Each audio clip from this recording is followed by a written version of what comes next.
Bonjour à toutes et à tous, j'espère que vous allez bien. Comme toujours, c'est à Bible ouverte que nous allons commencer notre émission ce matin. Comme vous pouvez le constater, nous sommes dans un parc avec les enfants.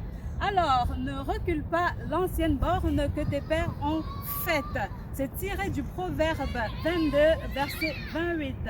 Alors, pour notre émission ce matin, nous allons continuer avec le sujet que nous avons commencé la semaine dernière. Il s'agit bien évidemment des vacances. Nous sommes en période des vacances et il y a plein de parents qui souhaitent envoyer leurs enfants pour rendre visite aux membres de la famille. Je ne suis pas seule ce matin, je suis accompagnée de Mama James avec qui nous allons traiter du sujet. Bonjour Mama James. Bonjour Maman Eddy. Alors, comment tu vas ce matin? Ça va bien, par la grâce de Dieu, et j'espère que c'est le cas également pour vous, chez vous. Portez-vous bien, j'espère que c'est vraiment le cas. En tout cas, le Seigneur au contrôle. Ok, merci. Alors, la semaine dernière, on avait commencé un sujet justement sur les vacances. Et on avait juste commencé, mais on peut continuer sur le sujet aujourd'hui. Oui, on peut continuer sur les sujets. On n'a pas eu l'occasion de discuter. Ça fait du bien de se retrouver en plein air pour discuter ce sujet. Alors, vacances, divertissement, c'est le sujet qui nous anime ce matin. Mais comme Maman Edith l'a dit avant de commencer, nous n'avons pas le droit, en tant qu'enfants de Dieu qui aiment le Seigneur, de reculer les anciennes bornes que nos pères ont laissées, que ce soit Sarah, que ce soit Rebecca, Esther, toutes les femmes de la Bible. Nous les suivons sur le pas pour éduquer nos enfants, car elles ont aussi eu des enfants. Au sujet du divertissement, je pense qu'il est bon d'ouvrir la parole déjà dans 1 Corinthiens chapitre 10 et regarder de quoi il s'agit en ce qui concerne le discernement, pour ne pas dire des choses qui ne sont pas ou bien augmenter des trucs. Alors, ouvrons la Bible dans 1 Corinthiens 10 et fouillons ce que le Seigneur nous demande de faire ou nous informe.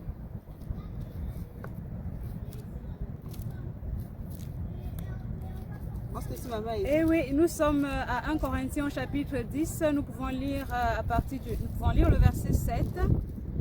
Alors, si tout le monde est à la page, nous allons commencer. Voilà. Ne soyez pas non plus idolâtres, comme quelques-uns d'eux, ainsi qu'il est écrit.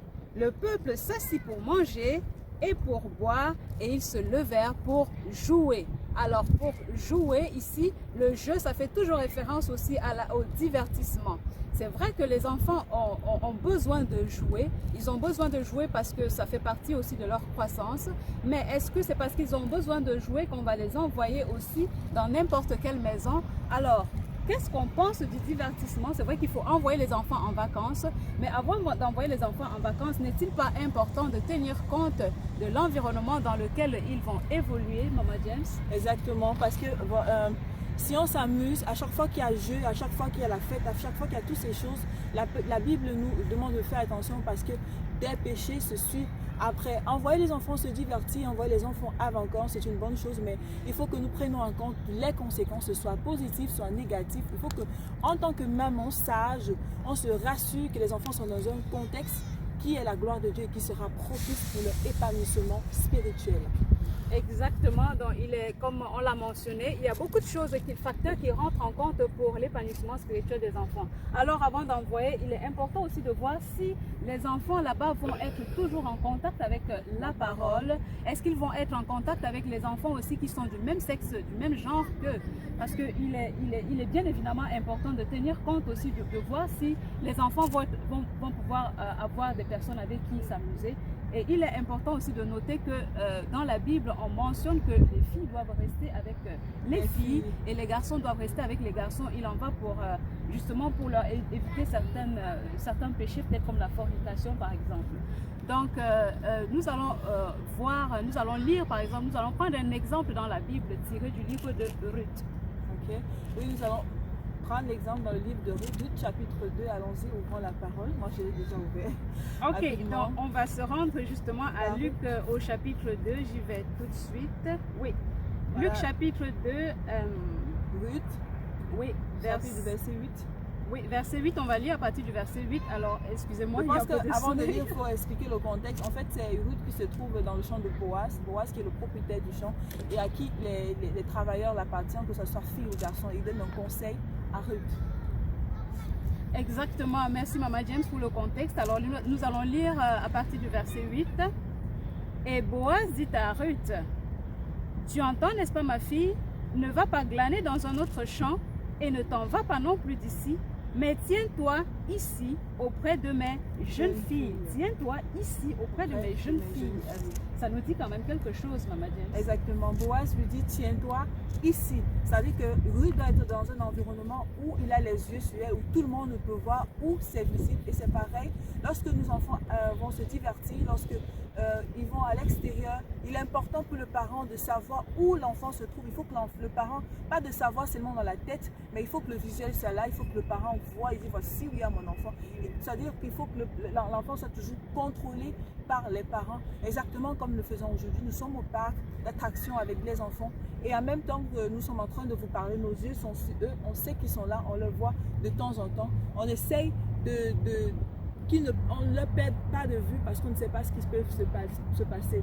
Exactement, il est important justement de garder de voir les enfants parce qu'on peut voir facilement le danger venir. Exactement. Et peut-être intervenir à temps. Donc c'est ça, il est important de voir la position des enfants et aussi on dit ici avec tiens-toi auprès de mes jeunes filles. Et ici il s'agit des jeunes filles dans la foi, les jeunes filles qui se trouvent dans le champ de Boaz, pas dans un autre champ. Alors, ceci nous montre aussi que les filles doivent rester auprès des jeunes filles, mais des jeunes croyantes. Et c'est dans cette position qu'elles peuvent aussi croître spirituellement. Donc, il est important de tenir compte de ce détail-là. Exactement.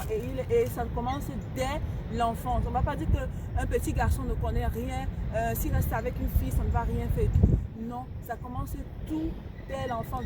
C'est-à-dire que c'est le début de la croissance que l'enfant grandit avec cette crainte dans le cœur. Cette crainte ne va pas naître quand il aura 12 ans, quand il aura 15 ans, mais ça commence quand il a 2 ou 3 ans. Tout cela doit être travailler avec le parent et l'enfant. Et c'est le parent, à cet âge, l'enfant ne connaît pas, mais c'est le parent qui accompagne l'enfant dans ce processus de sainte distance entre les filles et les garçons. Exactement, et ceci montre aussi qu'on établit une limite, comme on a dit dans notre introduction, que les bornes doivent être respectées. Et les bornes que nos pères ont établies depuis longtemps, pas les bornes que nous, aujourd'hui, on crée parce qu'on va dire que le monde est nouveau, il y a de nouvelles choses et tout. Non. Il ne s'agit pas de ça, mais des bornes qui viennent de la parole de Dieu, de la pensée de Dieu. Ok, donc voilà pour ce qu'on avait à partager avec vous ce matin. Et aussi le détail au niveau du niveau spirituel de l'enfant. Est-ce que la personne où l'enfant vit sera capable d'assumer cela, de continuer le travail que la maman faisait avec son enfant? Est-ce que la personne chez qui l'enfant va partir sera capable de continuer cela? Exactement, pendant que tu parles et puis ça me fait penser à quelque chose aussi, il est important de noter, est-ce que la personne va tenir compte de cela, mais aussi est-ce que l'environnement, est-ce que les parents qui vont s'occuper de ces enfants, est-ce que ce sont des parents permissifs par exemple, qui vont laisser l'enfant, qui vont autoriser toutes les choses à l'enfant, passer les caprices à l'enfant, ou alors ce sont des parents qui ont une certaine rigueur dans l'éducation des enfants, qui va savoir poser des limites, discipliner l'enfant. Donc, il est aussi important de tenir compte de tous ces facteurs. Alors, exactement, parce que le danger, c'est de méconnaître notre enfant quand il rentre de vacances et regarder la personne mal, la personne chez qui on a envoyé l'enfant mal, parce qu'on va dire, bon, l'enfant est venu avec telle habitude qu'il n'avait pas aussi patati patata, alors que c'est nous les responsables de tout ceci. En tant que femme responsable, femme de foi, nous avons la responsabilité de regarder tout cela parce que c'est important pour leur croissance spirituelle. On risque de couper le travail que Dieu était en train de travailler avec l'enfant et l'enfant revient à zéro et tout ça a recommencé. Tous ces peines, tout ce travail à zéro, je vous assure, 1 seconde pour un enfant vaut mieux que 1000.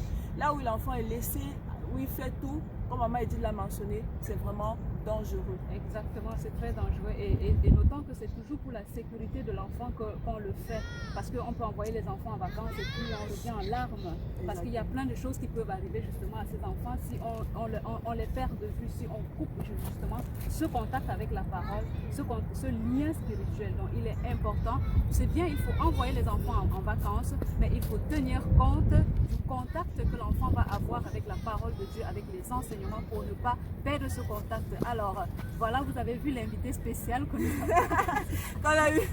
on a eu sur le podium, il s'est invité en tout cas.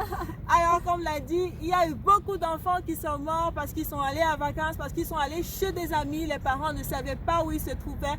Et même on va poster sur la recite une histoire qui s'est passée il y a quelques jours, 3 ou 4 jours, d'une petite fille qui s'est fait poignarder au parc par un enfant. On ne sait pas qui nos enfants, les gens qui nos enfants vont rencontrer lorsqu'ils vont jouer. Chère maman, chers parents, soyez toujours là pour contrôler vos enfants. Jouez avec vos enfants si possible et surtout, comme maman Edith l'a dit, ne reculons pas l'ancienne borne que nos pères ont faite. Proverbe 22, verset 8. Le temps n'a pas changé, le temps est le même. Rien de nouveau, comme le dit Ecclésiaste. Il n'y a rien de nouveau sous le soleil. Ce qui se passe c'est ce qui a été.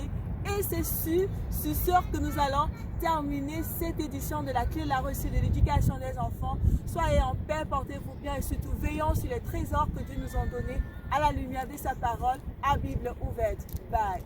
Merci beaucoup. Bye bye. Bonne journée.